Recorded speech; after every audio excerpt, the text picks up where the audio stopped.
At least কাজটা complete হলো।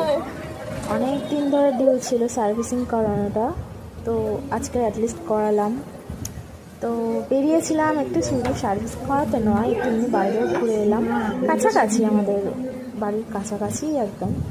তো ওখানে একটু ওয়েট করছিলাম। এটা হলো ওদের অফিস। তারপরে একটু চা দিল, ভালো লাগে বেশ না, কোথাও গেলে একটু দিলে এরকম।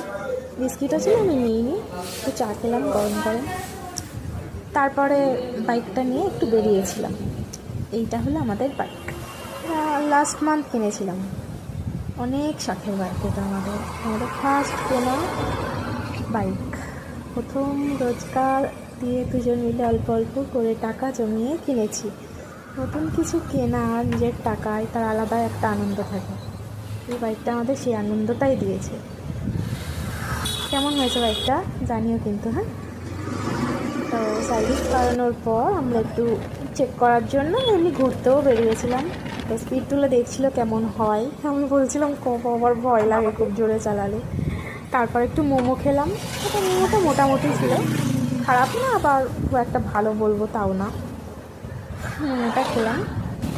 সারাদিন তো সেরকম খুব একটা কিছু খাইনি, খেয়েছিলাম আর একটু মোমো গেলাম। আবার দেখো বিকেল ওয়েদারটা কি সুন্দর, বিকেলবেলা বাইপাসের ধার, আমাদের এখানে এই জায়গাটা খুব সুন্দর। তা একটু তেল ভরানো হলো বাইকে। আসার সময় বাড়ি ফেরার টাইমে একটুখানি বিরিয়ানি কিনেছি, এই বিরিয়ানিটা নিয়ে বাড়ি চলে এসেছি। একটু মার জন্য আইসক্রিম এনেছিলাম।